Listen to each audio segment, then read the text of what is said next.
पिछले 3 सालों में IRCTC, जो कि गवर्नमेंट ऑफ इंडिया की मिनी रत्न कंपनी है, उसने 0% रिटर्न दिया है। और उतना ही नहीं, अक्टूबर 2021 के हाई जो कि 1250 रुपये था, उससे आज ये कंपनी 42% नीचे यानी कि 723 पे ट्रेड कर रही है।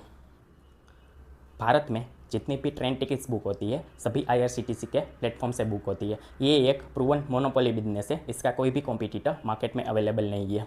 इसकी बैलेंस शीट भी आप देखोगे तो बहुत ही स्ट्रॉन्ग बैलेंस शीट है। ये एक डेट फ्री कंपनी है, फिर भी 3 साल के बाद आज भी इसका शेयर प्राइस क्यों लॉस में चल रहा है? Because of very very high valuation. IRCTC का प्राइस टू अर्निंग्स रेशियो यानी कि पी रेशियो आप देखोगे तो अप्रैल 2022 के अराउंड ये 100 के पी के आसपास ट्रेड कर रहा था।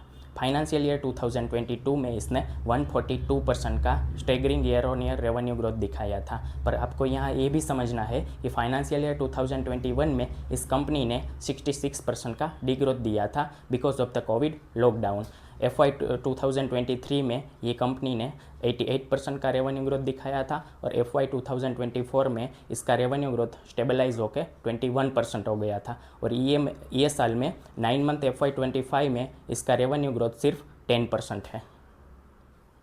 तो नेक्स्ट टाइम से अब हमें ये ध्यान रखना है कि चाहे बिजनेस कितना भी अच्छा हो, चाहे उसमें क्यों ना पूरी दुनिया की मोनोपोली हो, पर अगर हम उसको ऊंचे वैल्यूएशन पे यानी कि रॉन्ग वैल्यूएशन पे खरीद लेंगे तो उसमें बुरी तरह फंस जाएंगे।